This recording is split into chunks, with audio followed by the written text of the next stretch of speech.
750 sir. என்ன department sir? நீங்க mark கம்மியா இருக்கணும்னு கவலைப்படாதீங்க சார். என் பையன் படம் சூப்பரா இருப்பான். ஒரே ஒரு சான்ஸ் மட்டும் கொடுங்க சார். உட்காருப்பா. படமா?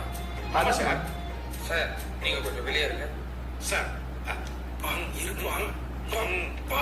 ஏண்டா காலேஜ் அட்மிஷனுக்கு அப்பாவை கூட்டிட்டு வருவாங்க, யாராவது சினிமா சான்ஸ் கேட்கறதுக்கு அப்பாவை கூட்டிட்டு வருவாங்களா? இல்ல சார், நான் தனியா காலேஜ் போனதை விட நானும் எங்க அப்பாவும் தான் நிறைய காலேஜ் போயிருக்கோம். அதான் சார். ஓ, கதை நல்லா இருக்குமா? ஓபன் பண்ணா ஏரியா கவுன்சிலர் பேசுறீங்களா? ஓப்பன் பண்ணா